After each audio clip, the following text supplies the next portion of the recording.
Hello, good morning, and welcome to this Dawn Busters Taste Challenge. We have two American Sour Mash whiskeys.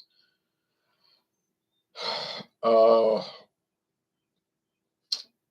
no age statement, one age, 3 years. So here is 10 High Sour Mash Bourbon Whiskey with natural flavors.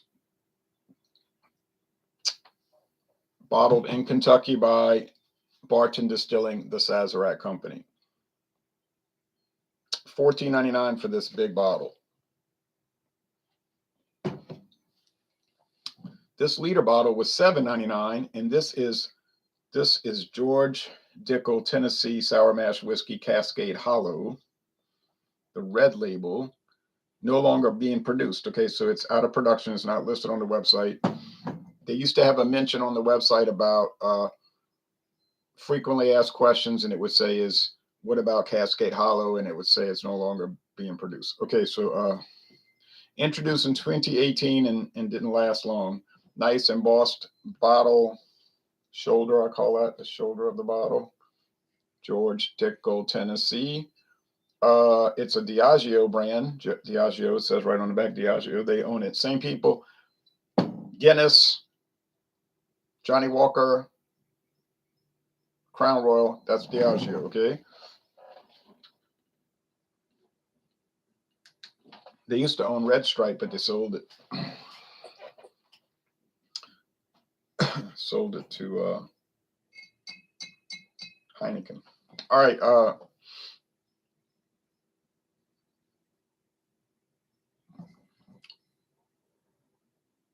It's got a big long essay on the side about Cascade Hollow, and there's an essay on the other side about George Dickel. So that would be very long to read. Charcoal mellowed. It's dripped through charcoal, Tullahoma, Tennessee. You can take a tour there. I'd like to visit that distillery for sure.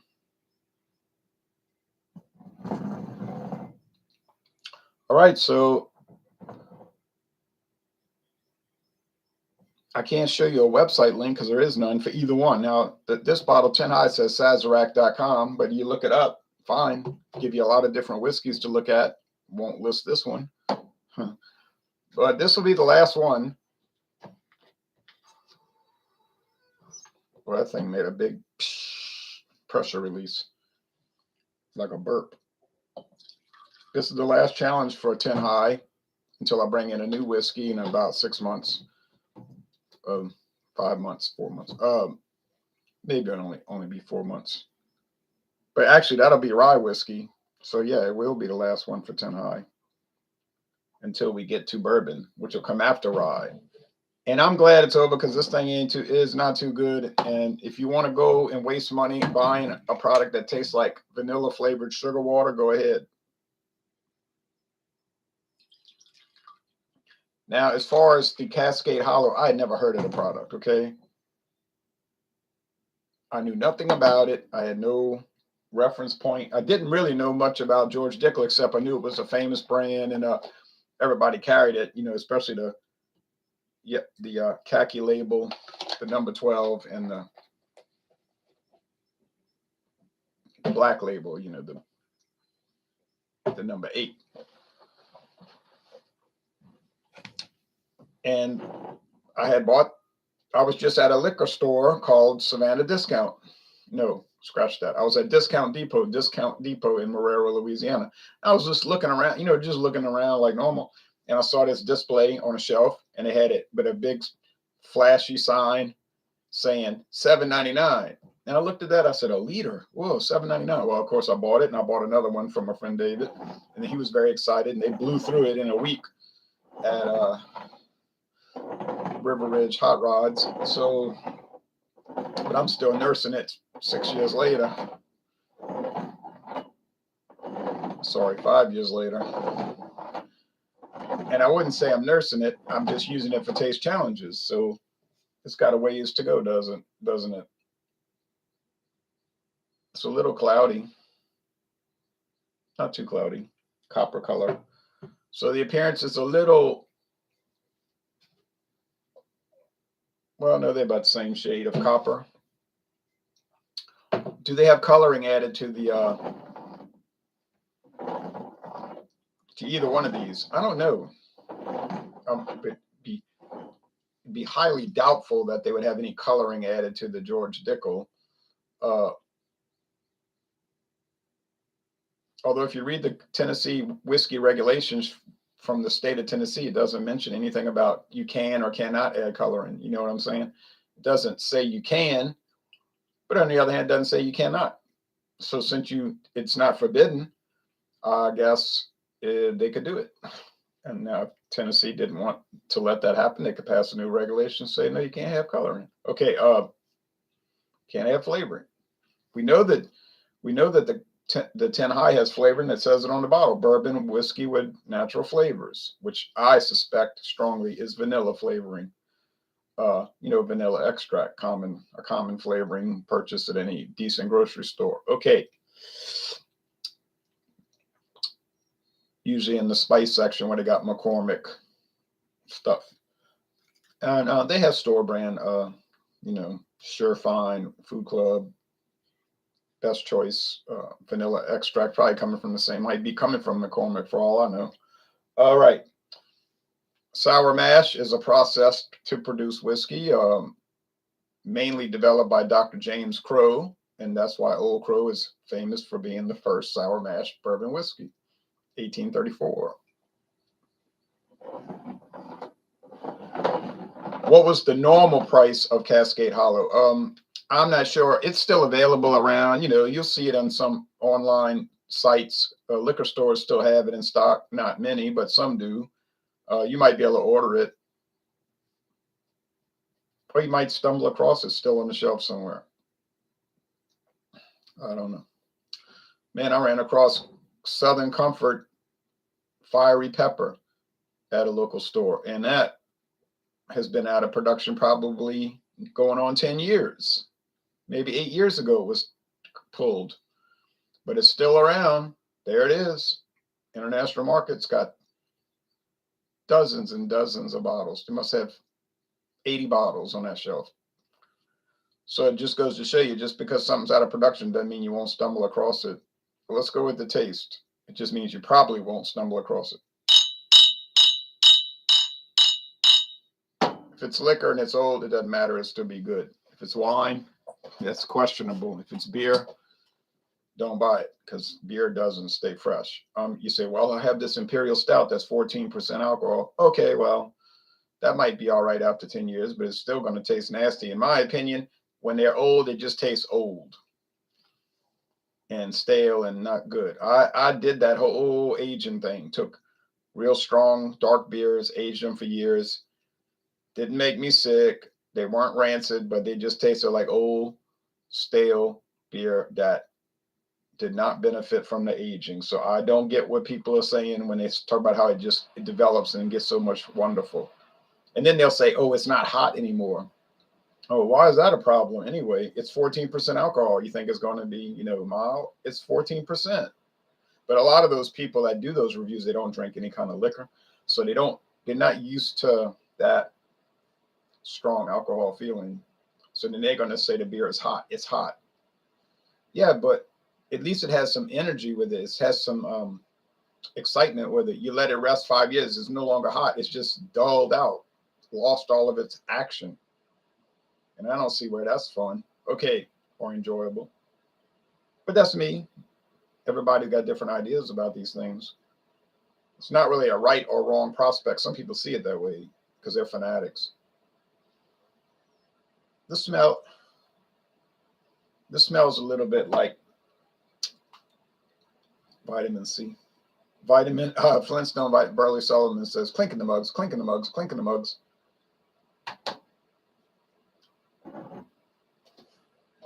Using my right hand. I had it under my leg. I was trying to keep my hand warm. It's kind of chilly. It's not cold. It's just chilly. Yeah. It'll be warm. 78 today.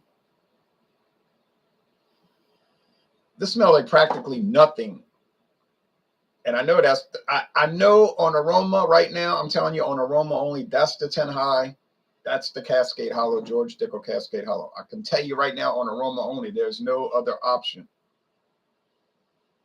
And I'm not going to get it wrong, and I'm not going to even taste it. I'm telling you, this is the Dickel Cascade Hollow. Here we go.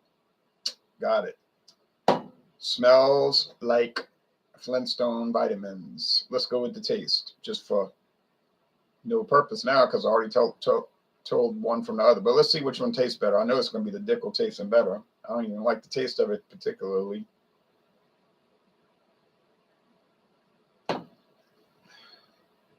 Oh, I don't mind the taste, you know, but it's got less of that Flintstone vitamin thing than the 12-year has. That thing is just screaming Flintstone vitamins. This one doesn't scream it, it whispers it, but it's still there.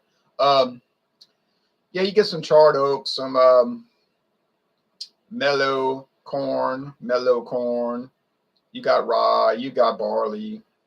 It's mostly corn. I think the George Dickel Superior 12 is 84% corn.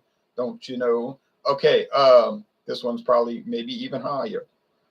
Only aged 3 years, says on the bottle. It's got an age statement, 3 years. Does it taste young and burny and too loud or anything? No, it doesn't. But they don't make it anymore, and I don't exactly know why, and it doesn't really matter. A lot of companies put out a product, oh, just for a few years, and then it's gone.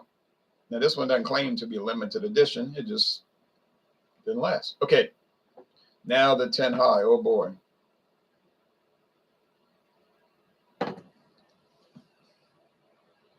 Man, you can taste, it tastes like corn spirits underneath. Just like unaged corn liquor, which is not a bad flavor, really, but it's nothing to get excited about. Like, I don't think too many people say, oh, boy, I just want to buy a whiskey that tastes like corn spirits. But then some people must do that, because look how many people are getting, I say, scammed buying moonshine, which is unaged corn liquor. Doesn't have to be corn, could be any grain, but that's usually corn. And they're saying, oh, yeah, I bought some moonshine. Look, it's in a mason jar. It's clear. Okay, yeah, I know it's clear because it wasn't even put in a barrel. But if they call it moonshine and put it in a mason jar or some other fancy bottle, people are running by it for $27. If they call it grain neutral spirits and put it in a very bland bottle, then they don't want to buy it.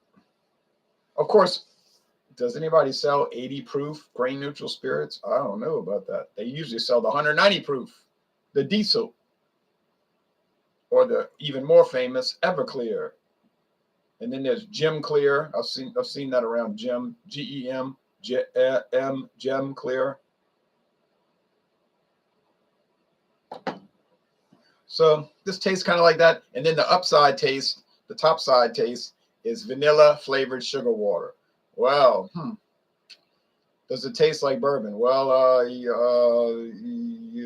not really necessarily, because you don't get the charred oak. You don't get the honeysuckle nectar. Sometimes you get dried fruitcake fruit with the bourbon, but this is just as bland as it can be. It's not a bad flavor. I never said it tasted bad, but it certainly doesn't taste like anything that is impressive in any way. $14.99 for a handle. That's about what it's worth. And it's $1 more at a local store here, but I don't think it's worth that $1 more. Is it better than the blended bourbon version of it that was around from, like, say, 2009 to 2019? I wouldn't say it was any better. It's maybe a little better, because that one's really bland. That one's really like got nothing happening. So I guess adding the flavor to the bourbon, and it doesn't say it's a blended bourbon anymore.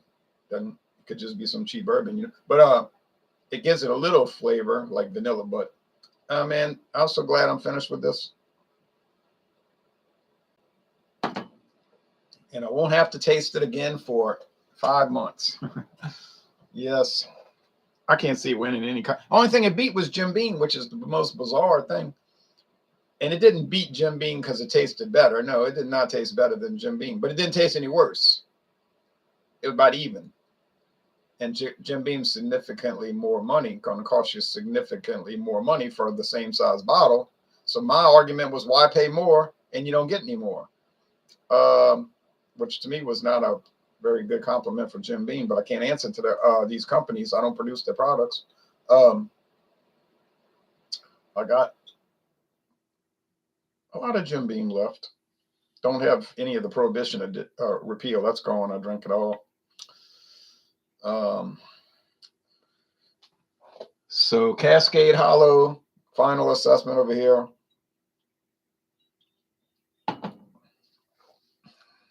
Yeah, I mean, it's got some worthwhile characteristics, not a whole lot, but some. It's nice. I'd rather drink it than what's that stuff called? Jack Daniels. You say, oh, here we go, another Jack Daniels hater. I bet I'm not a Jack Daniels hater. I'm not looking to go after Jack Daniels and talk bad about it. But I don't think it's that exciting. And I mean, you're just buying the name. It's well made, of course. Quality control is through the roof. It's a major company. Everything's automated. No knock against it. But I just soon buy the Cascade Hollow, especially if I was saving money. But the point is moot anyway because it's out of production. So you say, well, this challenge was almost meaningless. It is almost meaningless, actually. So we'll start brandy next week. I'm sorry, this week. We're Sunday, first day of the week. So this week we're going to start on brandy, cognac, and brandy. We got cognac and brandy from around the world, and that'll be a lot more exciting. So thanks for watching, and get ready for the brandy rundown. We've got Reynal, very exciting Reynal VSOP. Thank you, and have a nice day.